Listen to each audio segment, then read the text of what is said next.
baatadii soo gaadhay iyo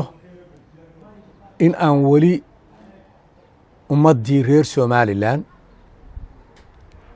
iyo ciidamadii Somaliland dhammaan iyo marguud ahaan looga hadlo aan weli ilaa maanta waxaasi siday u dhaceen waxa sababay cidda ka dambaysay cidnaba aanay dusha u ridan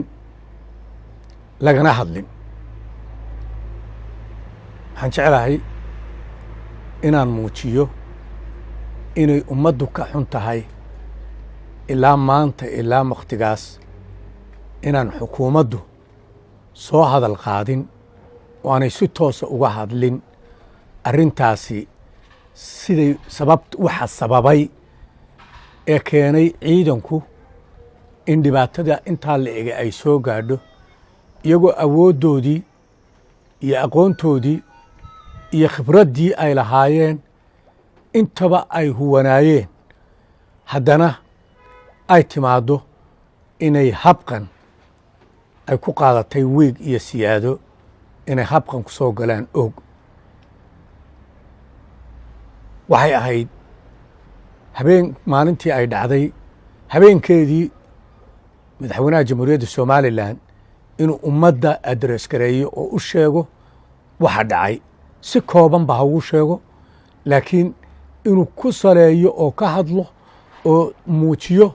waxa dhacay iyo sida looga xun yahay iyo baaritaanka iyo ciddii ay gashaba in loo soo qaban doono ama dee ay heli doonto wixii ku caddaadaa ciqaabteeda. ilaa maanta cid looma qaban, ilaa maanta lama tilmaamin, ilaa maanta halkii bay taagan tahay. ummadda moralkeeda iyo ciidamada moralkooduba in la tilmaamo ayay ku xidhantoo ay tahay mas-uuliyaddaas in si cad loo qeexo cidday ka timay mas-uuliyaddaa lahayd waa la garanayaa oo dadku wuxuu tilmaamayaa in mas-uuliyaddu ay kala sarsarayso oo ciidamadu jaranjaro leeyihiin oo guuto weliba ay marka laga soo bilaabo guuto ilaa iyo jananka ciidamada ilaa iyo commander in chiefka oo noqonaya madaxweynaha qaranka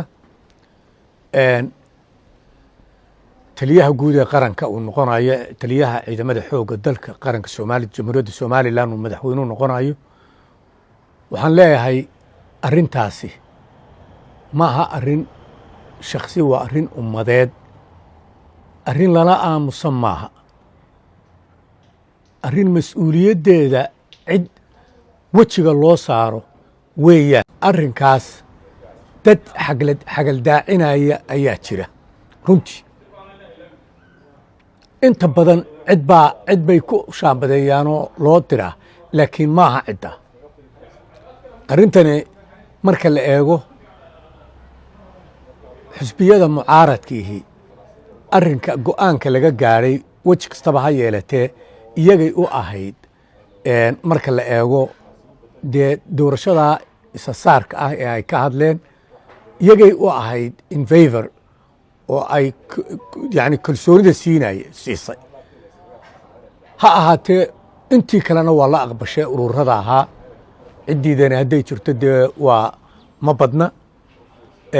laakiin ururadu intooda badani inay aqbashay baan la socdaa. arrintaas ka dhacday dhoqoshay baan si toos u soo qaadanayaa. arrintaa dhoqoshay ka dhacday waa arrin oguba. degmooyinku xuduuday kale leeyihiin, degmana degmo kuma soo xadgudbi karto. tuulooyinku meelo ay xad u abaawada jira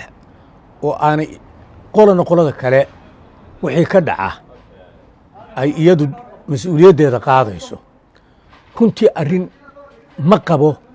mid salka ku haysa in xisbiyada qaarkood soo abaabuleen. waxaan qabaa waa mid xagaldaacinaysa go'aankii ay isleeyihiin kuwiiqa go'aankii salaadiinta iyo guddida habar jecla soo saarto. arrintaasi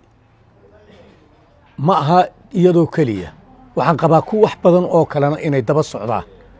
waxaan leeyahay dadku waa inuu ka feejignaadaa wanan xasiloonidiina laydinka lumin waxa quri ee lagu socdaa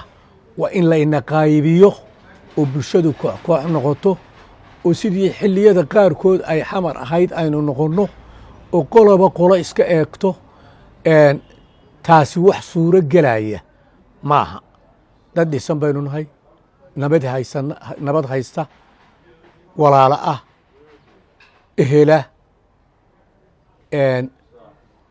dadka u adeegaya cidda sidaas aynu noqonno jecel waynaynu ka hortagnaa oo aynu ka diriraa oo aynan u ogolaan inay noqdaan qolo inay noqdaan reero ama lagu tilmaamo waa koox sun ah oo doonaysa cid kale ku adeeganayso doonaysa inay bulshada dhaawac weyn soo gaarsiiso xasiloonida iyo wanaagga lagu wada nool yahayna lumiso waxay la tahay xukuumadduna way garanaysaa way ka feejigan tahay ummadda kalena way ka feejigan tahay dadka xasbiyada ka hadla marka arrimahaasi dhacaan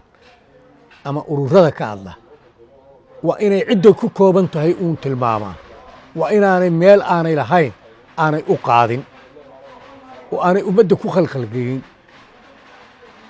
arrintaa dhoqoshe ka dhacday reer dhoqoshe waan ku ammaanayaa runtii